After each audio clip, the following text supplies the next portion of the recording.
সকল নবীর কেবলা ছিল এই বাইতুল মুকাদ্দাস। আদম থেকে আমাদের নবী, সকল যুগের সকল আম্বিয়া কেরামের কেবলা ছিল এই মসজিদে আকসা, Baitul Maqdis. Bibartan media, be honest and make honesty.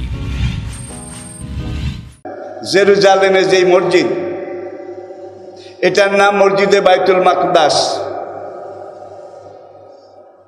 এই মসজিদটা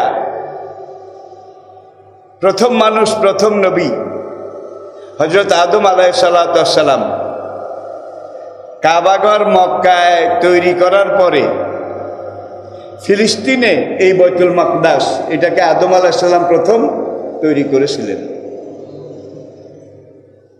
আদম আলাইহিসসালাম তৈরি করার পরে ইব্রাহিম আলাইহিসসালাম এই কাবাঘর দ্বিতীয়বার রিকনস্ট্রাকশন, পুনর্নির্মাণ করেছিলেন, যেটাকে কোরআনে পাকে আল্লাহ পাক আমাদের সামনে, বিশ্ব বিবেকের সামনে এইভাবে তুলে ধরেছেন, ওয়াইজ ইয়ারফাউ ইব্রাহিমুল কাওয়াইদা মিনাল বাইতে ওয়া ইসমাঈল। ইব্রাহিম যখন তার পুত্র ইসমাইলকে নিয়ে এই কাবাঘরের দেওয়াল এটা নির্মাণ করার জন্যে আল্লাহ পাক ইব্রাহিম আলাইহিসসালামকে বেহেশত থেকে একটা পাথর এটা পাঠিয়েছিলেন। এই পাথরটার উপরে দাঁড়িয়ে পুত্র ইসমাইল ছিলেন যুগালি, আর বাবা ইব্রাহিম ছিলেন রাজমিস্ত্রি, পিতা পুত্র। কাওয়াইদ আল বাইতে যখন এই বাইতুল্লাহ কাবার দেওয়াল তারা বিনির্মাণ করছিলেন, ক্রেন তো ছিল না, কি বা এই ধরনের উপর নিচ গাঁথনি, পাথরের সাথে পাথর জোড়া, এগুলো দেওয়ার মতো উল্লেখযোগ্য কোনো প্রযুক্তিও তখন ছিল না। এই পাথরটার উপর ইব্রাহিম আলাইহিসসালাম দাঁড়িয়ে যখন উপরে দরকার ছিল পাথরটা নিজে নিজে উপরে উঠত, আবার যখন নিচে কোনো দেওয়ালের অংশ বিনির্মাণ, রিকনস্ট্রাকশন, পুনর্নির্মাণ, মেরামত এটার প্রয়োজন হতো, তখন পাথরটা নিচের দিকে নামত। পাথরটা এখনো সেখানে আছে, যেটাকে আমরা অত্তাখাযু মিন মাকাম ইব্রাহিমা মুসাল্লা, মাকাম ইব্রাহিম যারা দেখেছেন, ইব্রাহিম আলাইহিসসালামের কদম মোবারক পাথরের ভিতরে একেবারে কাদা মাটিতে যেরকম পা ঢুকে যায়, এইভাবে ঢুকে গিয়েছিল। সেই পায়ের দাগটা পাথরের ভিতরে এখনো আসে। বলুন সুবহানাল্লাহ। ইব্রাহিম আলাইহিসসালাম আল্লাহ পাকের নির্দেশে কাবাঘর, যেটা ইন্না আউয়ালা বাইতিন উদিআ লিন-নাস লাল্লাযী বিবাক্কাতা মুবারাকা হুদাল লিল আলামিন, দুনিয়ার প্রথম ঘর কাবা। কি কাবা? এরপরে আদম আলাইহিসসালাম আল্লাহ পাকের নির্দেশে জেরুজালেমে বাইতুল মুকাদ্দাস এটা তৈরি করেন। কালের আবর্তনে, সময়ের ব্যবধানে এই বাইতুল মাকদাস, পবিত্র মসজিদে আকসা, এটা অনেকাংশ দেওয়াল টেওয়াল এগুলো ভেঙে চুরে গিয়েছিল। সাইয়েদনা সুলাইমান আলাইহিসসালাম তার হাতে বাইতুল মুকাদ্দাস দ্বিতীয়বার তৈরি হয়েছিল। সুলাইমান আলাইহিসসালামের পরে উসমানী খেলাফতের, অটোমান সাম্রাজ্যের এই সময়কাল পর্যন্ত বিভিন্ন যুগে কাবা এটাও মেরামত হয়েছে। কাবা এই পর্যন্ত 10 বার। কয়বার? বুখারী শরীফের হাদিস, কাম্মারাতান বুনিয়াতিল কাবা, শুরু থেকে এই পর্যন্ত কাবাঘর কতবার নির্মাণ, বিনির্মাণ, মেরামত, কনস্ট্রাকশন, রিকনস্ট্রাকশন হয়েছিল, হিসাবে পাওয়া যায় 10 বার। 10 বার। সুলাইমান আলাইহিসসালাম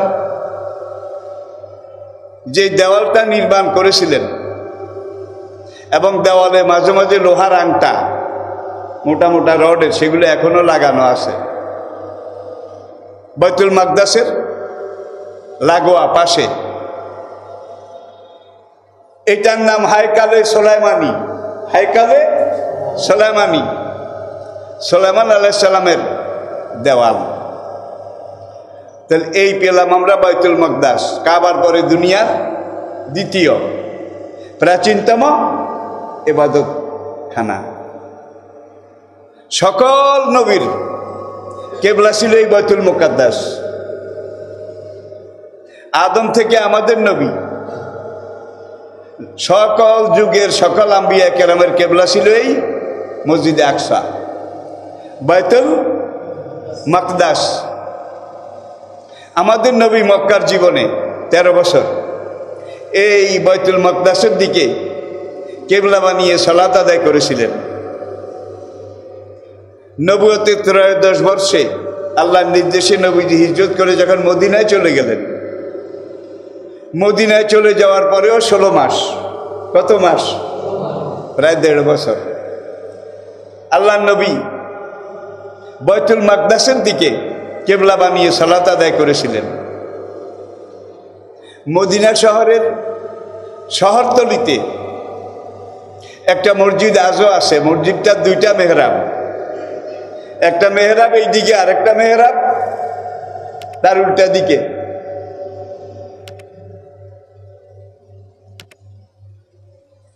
চার রাকাত নামাজ, ফরজ নামাজের নবীজি নিয়ত করেছেন, সালাত চলতেছে। 2 রাকাত শেষ হওয়ার পরে আল্লাহ পাকের নির্দেশে জিবরাইল আলাইহিস সালাম এসে নবীজির কাছে ওহী পয়গাম আল্লাহর নির্দেশ নাজিল করলেন, অমিন হাইসো খারাজতা ফাওয়াল্লি ওয়াজহাকা শাতরাল মসজিদিল। এখন থেকে সামনের দিকে কিয়ামত পর্যন্ত হে নবী, আপনি এবং আপনার অনুসারী যত মুসলমান আসবে তারা কাবা ঘরের দিকে কেবলা বানিয়ে সালাত আদায় করবে।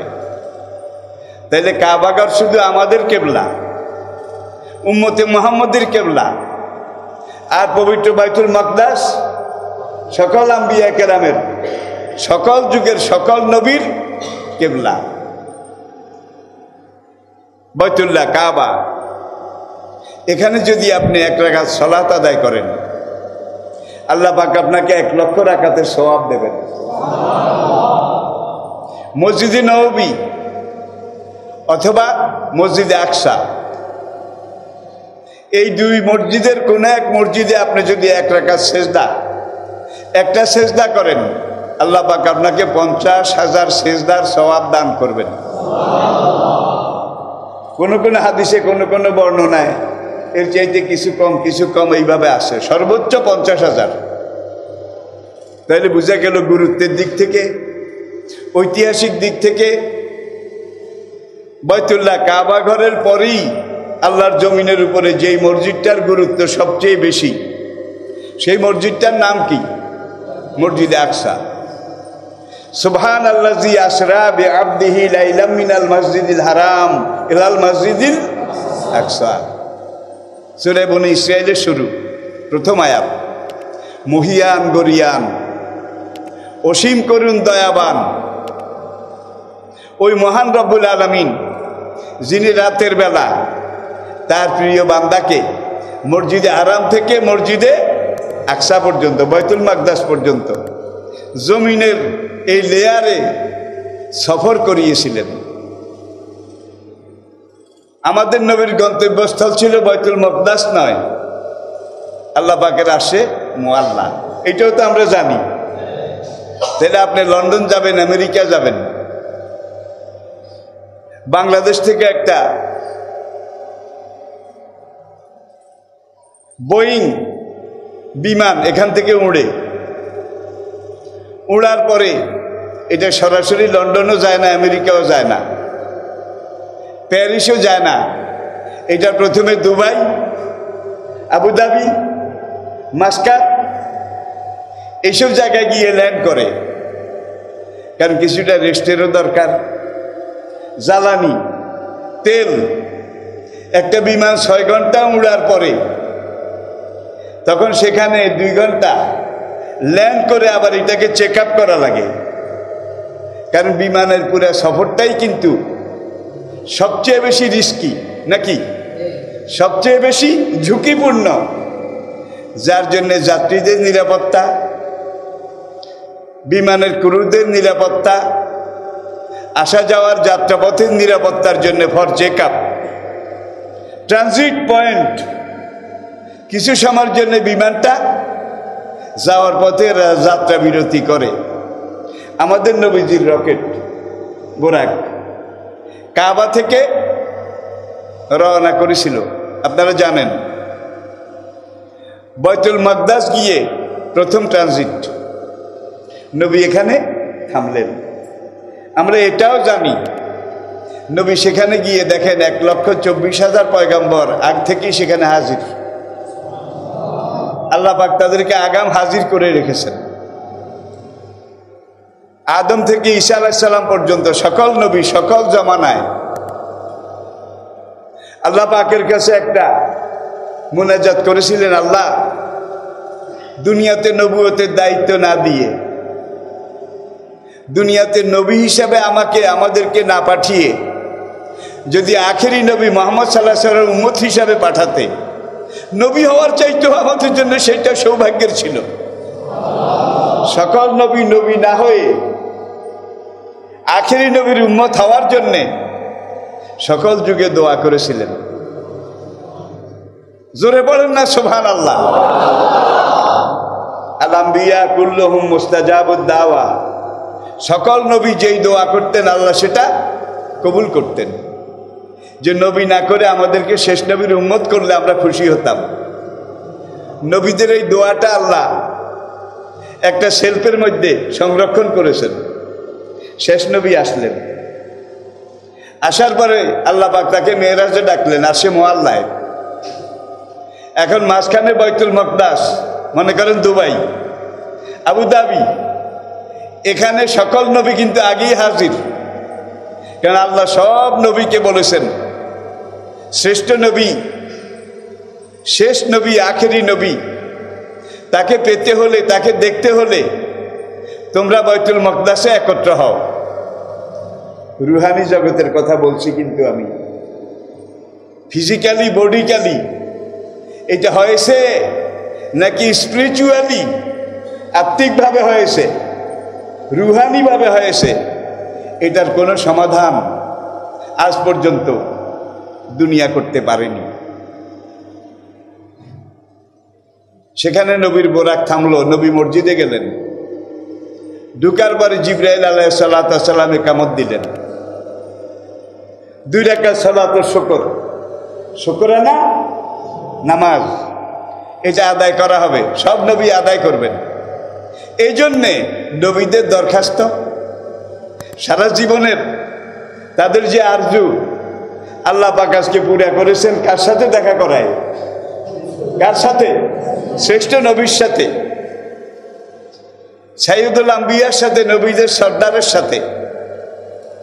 এখন একামত হয়ে গেছে, এখন জামাতে নামাজ হবে। ইমাম কিন্তু নির্ধারিত নাই, হয়নি। জিবরাইল আলাইহিস সালাম নবীজির হাত মোবারক ধরে আমাদের নবীকে ইমামের জায়গায় দাঁড় করিয়ে দিলেন।